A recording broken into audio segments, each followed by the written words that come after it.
પિતા શબ્દ તો સૌ જાણે છે, પરંતુ તેનું મન કોઈ જાણે છે નહીં. તો ચાલો આજે હું જણાવું.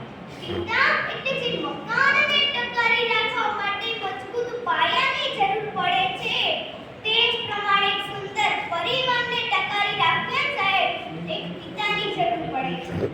પિતાની હાજરી સૂરજ જેવી હોય છે. શું? પિતાની હાજરી સૂરજ જેવી હોય છે.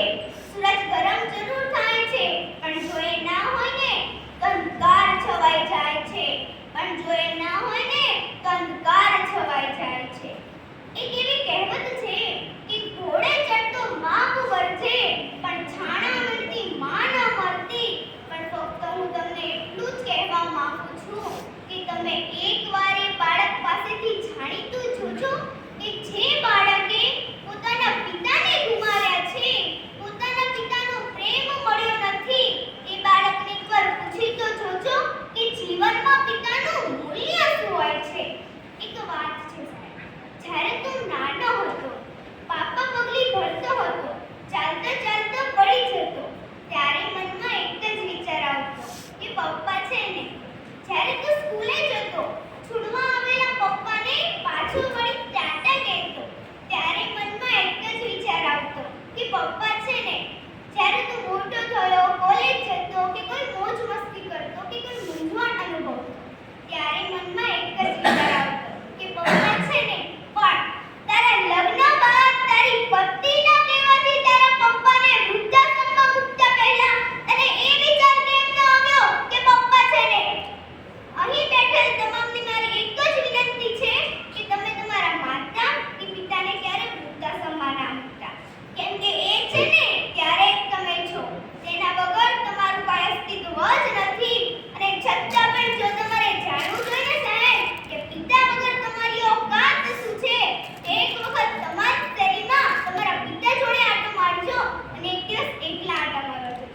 ખબર પડી જ જશે કે તમે જે દિવસે એકલા હશો ને, અરે બોલાવાની વાત તો દૂર રહી, લોકો તમારી સામું પણ નહીં જુએ. માં ઘરનો ગૌરવ છે ને, તો પિતા ઘરનું અસ્તિત્વ છે. માં પાસે અશ્રુની ધારા તો પિતા પાસે સંયમ હોય છે. બે સમયનું ભોજન માં બનાવે છે ને, તો જીવનભરના ભોજનની વ્યવસ્થા એક પિતા કરે છે. ક્યારેક આપણે પડી જઈએ કે ઠોકર લાગે ને તો આપણા મોંમાંથી ઉમ્મા એમ નીકળે છે. પરંતુ જો રસ્તો પાર કરતા ટ્રક પાસે આવીને અચાનક બ્રેક મારે ને તો આપણા મોંમાંથી ઓ બાપરે એમ નીકળે છે. કેમ કે નાના નાના સંકટો માટે માતા યાદ આવે છે, પરંતુ મોટા સંકટો આવે છે ને ત્યારે પિતા યાદ આવે છે. પણ હું એ કહેવા માંગુ છું કે મને મારા પપ્પા કરતા સાંજ વધારે ગમે છે.